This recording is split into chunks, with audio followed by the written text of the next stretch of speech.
Good morning students. आज का हमारा टॉपिक है सेलुलोज। सेलुलोज क्या है? ये पॉलीसेकेराइड है। तो सबसे पहले सेलुलोज को एक फ्रेंच केमिस्ट एंसेलम पाइन ने डिस्कवर किया था और सबसे पहले इसको आइसोलेट किया गया था 1838 के अंदर। सेलुलोज जो है ये क्या है? पॉलीसेकेराइड है। तो किस टाइप का पॉलीसेकेराइड है? ये होमोपॉलीसेकेराइड है। होमोपॉलीसेकेराइड का मतलब होता है कि ऐसे पॉलीसेकेराइड जो खाली एक ही टाइप के मोनोसेकेराइड यूनिट से बने हो, मतलब इसमें मिक्सचर ऑफ मोनोसेकेराइड यूनिट्स नहीं होते हैं। तो सेलुलोज जो है ये single type of monosaccharide unit से बना हुआ है।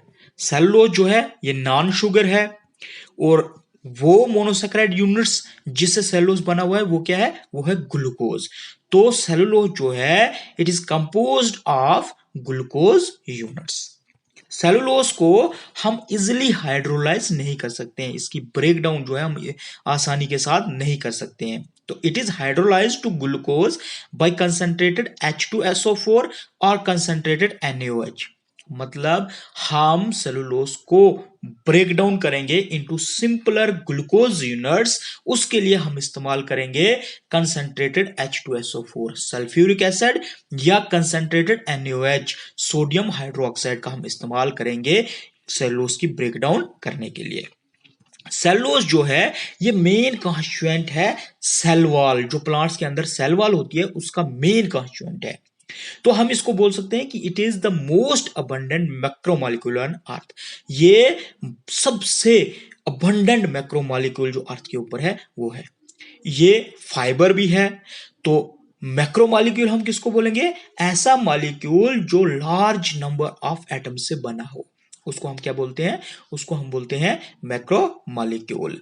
तो सेलुलोज जो है ये अबंडेंट मैक्रोमोलिक्यूल है ऑन अर्थ। ठीक है, ये किसमें आपको मिलेगा? It occurs in lignin and cotton.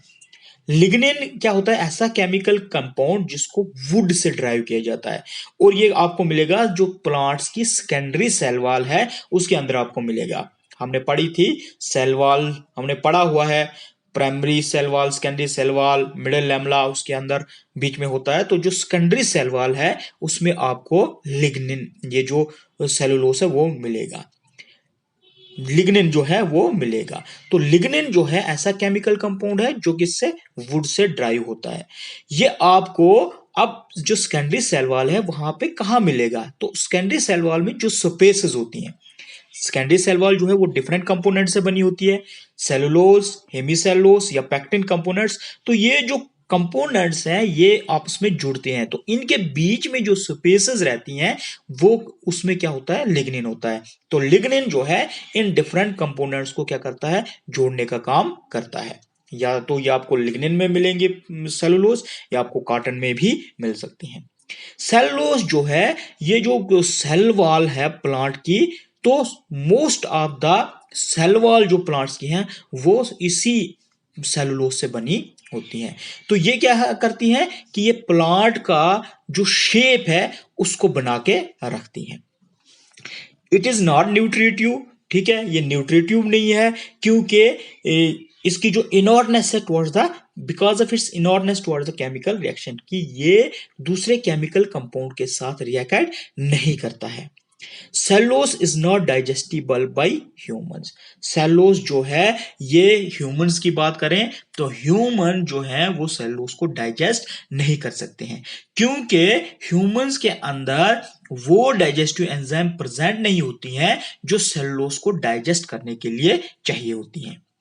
Ruminants हैं, जैसे कैटल्स हैं, शीप्स हैं, गोट्स हैं, कैमल्स ले लो आप, जिराफ्स हैं, या कुछ जो वुड ईटिंग इंसेक्ट्स हैं, ये क्या करते हैं? ये सेलुलोज को बड़े आसानी के साथ डाइजेस्ट कर लेते हैं। क्यों? क्योंकि इनके अंदर जो डाइजेस्टिव एंजाइम्स सेलुलोज को डाइजेस्ट करने के लिए चाहिए होती हैं वो इनके डाइजेस्टिव ट्रैक्ट्स में प्रेजेंट होती हैं। तो इसीलिए ये बड़े आसानी के साथ सेलुलोज को क्या कर देते हैं? डाइजेस्ट कर लेते हैं। तो वो एंजाइम कौन सी है? वो है सेलुलेस एंजाइम, जो क्या करती है? जिस सेलुलोज को डाइजेस्ट करने में जो है वो मदद करती है। तो सेलुलोज जो है it is used in the manufacture of, जैसे पेपर है, मर्सराइज्ड कॉटन है, सेलुलोज एसीटेट की अगर मैन्युफैक्चरिंग करनी है तो उसके लिए किसका इस्तेमाल होता है? उसके लिए इस्तेमाल होता है सेलुलोज का। तो सेलुलोज से हम ये चीजें जो है वो मैन्युफैक्चर कर सकते हैं। अब सेलुलोज जो है does not give colour with iodine. जैसे आपने पढ़ा था, हमने ग्लाइकोजिन में पढ़ा कि आयोडीन के साथ अगर ग्लाइकोजिन को मिलाया जाए तो ये रेडिश ब्राउन कलर, उस सॉल्यूशन का जो कलर है वो रेडिश ब्राउन हो जाता है। इसी तरह स्टार्च को अगर आयोडीन के साथ मिक्स किया जाए तो वो क्या देता है? हमें पर्पल कलर देता था। लेकिन अगर हम सेलुलोज को आयोडीन के साथ इस्तेमाल करेंगे विद आयोडीन तो सेलुलोज जो है ये कोई भी कलर नहीं देता है। कौन? सेलुलोज। अब बात करते हैं स्ट्रक्चर की तरफ चलते हैं सेलुलोज के।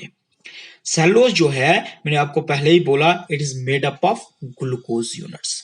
ये ग्लूकोज यूनिट से, ये आपको यहां पे दिख रहे हैं, ये एक ग्लूकोज यूनिट है, ये आपका दूसरा ग्लूकोज यूनिट है, ये नंबर ऑफ है, मतलब बहुत सारे ग्लूकोज यूनिट जो हैं ये एक दूसरे के साथ यहाँ पे क्या है वो लिंक्ड है।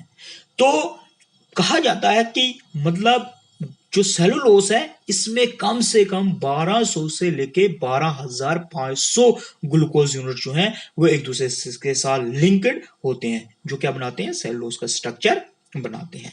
तो ग्लूकोज जो यूनिट्स हैं जो कंपोज करते हैं किसको? सेलुलोज को, तो वो एक दूसरे के साथ लिंक्ड होते हैं। तो लिंक्ड किससे होते हैं? उसमें होती है कौन सी ग्लाइकोसिडिक लिंकेज?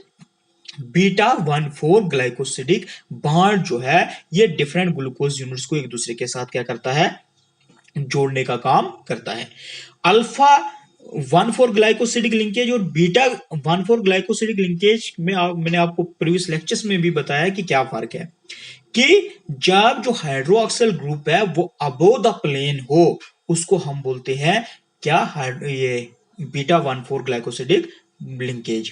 और अगर हाइड्रोक्सिल ग्रुप जो है जो लिंकेज हो रही है अगर वो बिलो द प्लेन हो रही है, मतलब यहां पे आप देखो ये जो लिंकेज है ये अबोव द प्लेन हो रही है, ठीक है, यहां पे ऊपर से इसके साथ लिंक हो रहा है तो ये 1,4 ग्लाइकोसिडिक बॉन्ड है।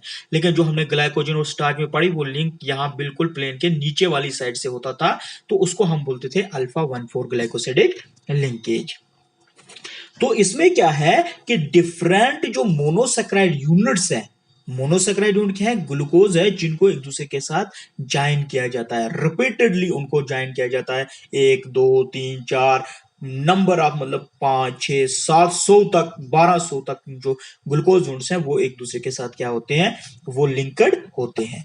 तो इसमें कौन सी, इसमें हो जाती है कंडेंसेशन रिएक्शन। जब ये क्या करते हैं? एक दूसरे के साथ ज्वाइन हो जाते हैं, तो वहां से कंडेंसेशन रिएक्शन से जो बाय प्रोडक्ट है प्लांट्स के अंदर अगर मैं बात करूं तो वहां बाय प्रोडक्ट जो है वो वाटर निकल के आता है।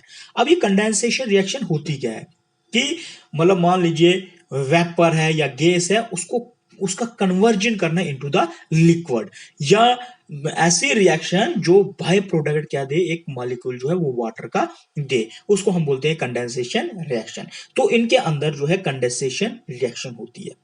सेलुलोज जो है एक कॉम्प्लेक्स स्ट्रक्चर है और काफी टफ है, क्योंकि जब हम जो ये बीटा ग्लूकोज यूनिट जो है एक दूसरे के साथ इनको जोड़ते हैं, ये दोनों क्या है? अपोजिट डायरेक्शंस में होते हैं जो, और ये बॉन्ड की फॉर्मेशन करते हैं जो स्ट्रेट बॉन्ड होते हैं और क्या बनाते हैं? स्ट्रेट चेन स्ट्रक्चर जो है ये बनाते हैं।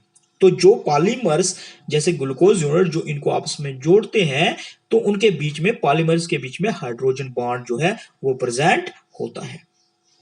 तो ये था सेलुलोज। सेलुलोज हम किसको बोलते हैं और इसका क्या काम है? सेलुलोज जो है बेसिकली होमोपॉलीसेकेराइड है। सबसे पहले इसको किसने दिया था?